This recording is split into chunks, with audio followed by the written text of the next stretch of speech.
સાસણગીર વિસ્તારમાં સિંહ અને અન્ય વન્યજીવોનું અતિ આધુનિક મોનિટરિંગ સિસ્ટમ દ્વારા સંરક્ષણ કરવામાં આવી રહ્યું છે।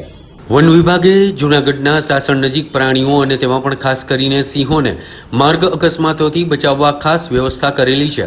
આ મોનિટરિંગ સિસ્ટમમાં કોઈ પણ પ્રાણીની દેખાય છે ત્યારે રિયલ ટાઈમમાં ઇલેક્ટ્રોનિક બોર્ડ પર વાઇલ્ડલાઇફ અહેડ જેવા સંદેશાઓ દેખાય છે। સાથે જ અહીં મહત્તમ ઝડપ મર્યાદા આવશ્યકપણે 30 કિલોમીટર પ્રતિ કલાક છે। જો કોઈ વાહન મર્યાદા કરતાં વધુ ઝડપે આગળ વધે તો વન વિભાગ અને ડ્રાઈવર બંનેને તરત જ એલર્ટ કરવામાં આવે છે। એના જે સિંહના સંરક્ષણ માટે આપણા જે વન વિભાગ ગુજરાત રાજ્ય જે કામગીરી કરી રહ્યા છે એના પૈકી જે એક ગીર મોનિટરિંગ સિસ્ટમ કરીને, તો એમાં આપણા જે રોડમાં અવર જવર કરતા હોય વ્હીકલ્સ એનાથી પણ આપણા અકસ્માત થતા હોય છે।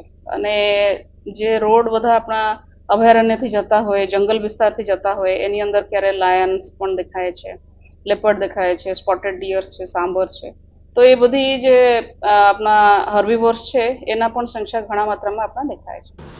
વાહનોની ઝડપ માપવા માટે અને ઓળખવા માટે આધુનિક સેન્સર લગાવવામાં આવેલા છે। ઓછા પ્રકાશમાં અથવા તો રાત્રે પણ પ્રાણીઓને શોધવા માટે થર્મલ અને ઓપ્ટિકલ કેમેરા લગાવવામાં આવેલા છે। આ સિસ્ટમ વાહનોની નંબર પ્લેટને આપમેળે ઓળખે છે।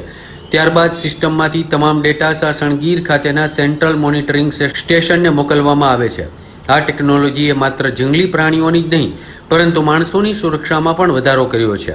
હાલ ડ્રાઈવરોને પ્રાણીઓની હાજરી વિશે જાગૃત કરી અથડામણનું જોખમ ઓછું થાય તે માટે આગામી સમયમાં વન વિભાગ ગીર અને બૃહદ ગીરમાં પણ આ સિસ્ટમ લાગુ કરવાનું આયોજન કરી રહ્યું છે।